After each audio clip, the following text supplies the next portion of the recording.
Hello everyone, my name is Aaron Donaldson and I am a Customer Success Specialist here at Cisco. In this overview video, I'm going to explain what plug-and-play discovery is, what problems it can solve, and how it's implemented in Catalyst Center. So why do we need plug-and-play discovery? Well, by far the most time-consuming and challenging task in network management is device replacement or hardware upgrades.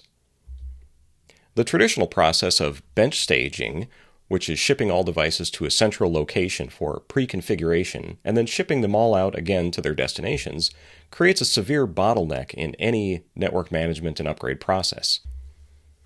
Oftentimes it is not possible or not cheap to have someone perform smart hands duties at a remote location.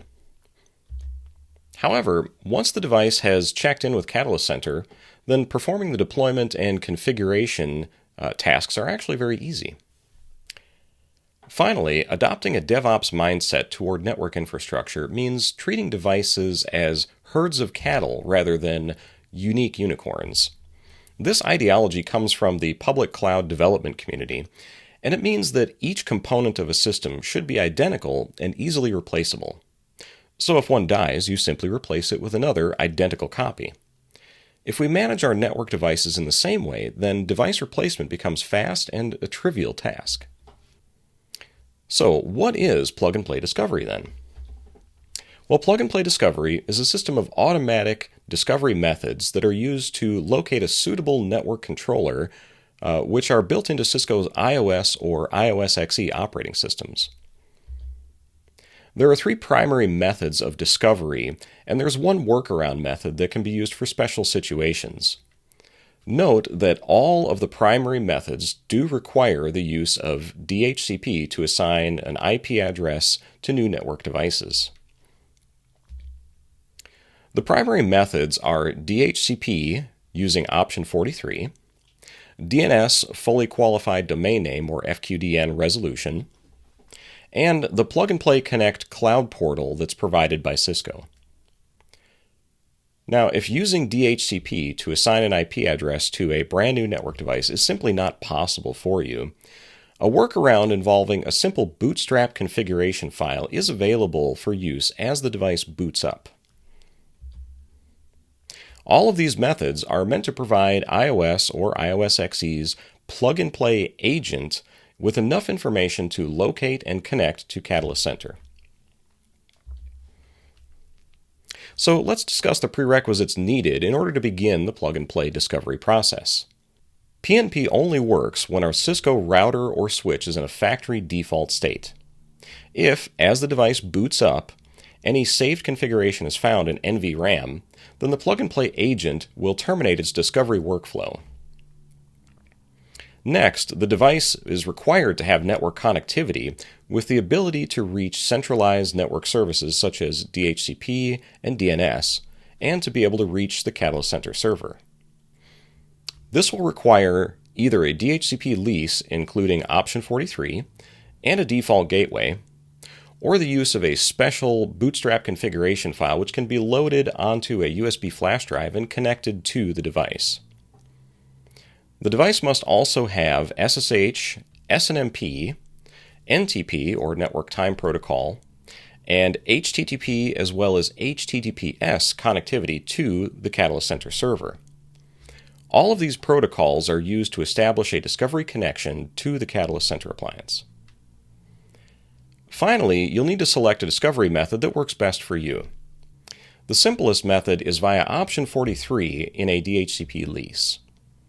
The next fallback method involves still providing a DHCP lease, but it requires that a DNS server and a domain name are provided in that lease, which the device then uses to resolve a hard-coded, fully qualified domain name. Now finally, if the previous two methods fail, the device will attempt to reach Cisco's cloud-hosted Plug-and-Play Connect portal. So let's talk about the plug-and-play discovery workflow.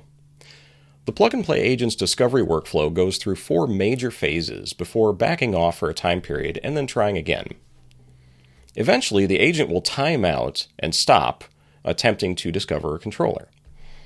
Now, as the device boots up, the iOS operating system will check for the presence of a text file in either the flash storage, which is on board, or in a USB flash device if one is connected to the network device.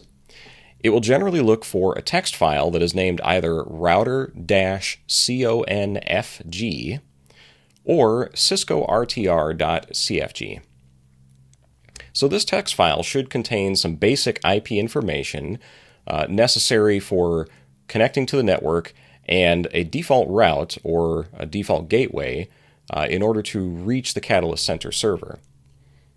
It will also need a basic PnP profile configuration in order to tell the plug-and-play agent where to locate Catalyst Center. Now, if a bootstrap file is not located and no startup configuration is saved in NVRAM, then the device will attempt to obtain a DHCP lease via any of the front panel ports or the management gigabit Ethernet port. The DHCP lease is expected to contain option 43, which is an encoded ASCII string that contains details about the Catalyst Center server and how to connect to it. If DHCP option 43 is not found, or if the discovery via the option 43 string fails, then the plug-and-play agent will attempt to resolve a pre-configured, fully qualified domain name. To do this, the device must have received a domain name and a valid DNS server from the DHCP lease. The plug-and-play agent will then combine the host name PnP server with the domain name provided by the DHCP lease, and it will attempt to resolve that fully qualified domain name. Finally, if both the DHCP and DNS discovery fail, then the plug-and-play agent will attempt to resolve the fully qualified domain name of devicehelper.cisco.com and make a connection to the resulting Internet IP, which is hosted and managed by Cisco. Now, in order for this method to work, there are several other setup steps that would be completed before you would have your device onboarded and connecting to the plug-and-play portal, but we can cover that in a later video. So now let's talk about what the plug-and-play discovery process and onboarding workflow looks like.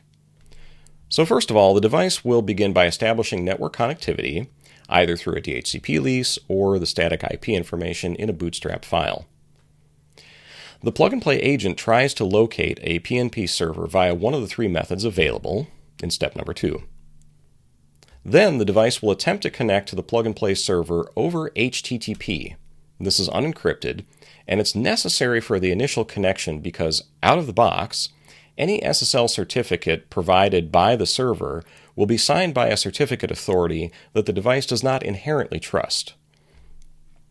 So once it's connected via HTTP, the plug-and-play server, which in this case will be Catalyst Center, will send a configuration to the plug-and-play agent, allowing it to install a certificate trust point so that it will trust Catalyst Center's SSL certificate.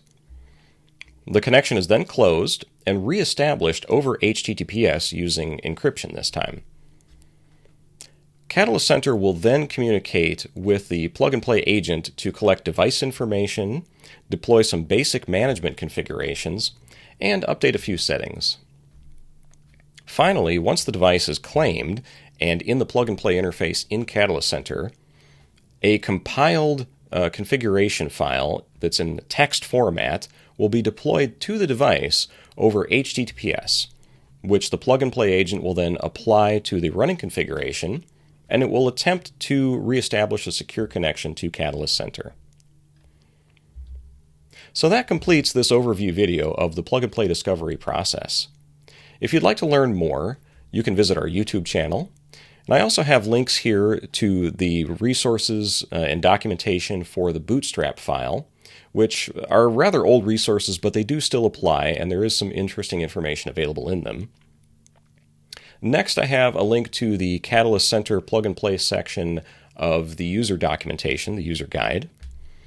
And then finally, we have a link to some documentation that covers the Cisco Plug-and-Play Connect portal. And again, this is older documentation, but it is still valid and the steps are still relevant at this point. So thanks for watching.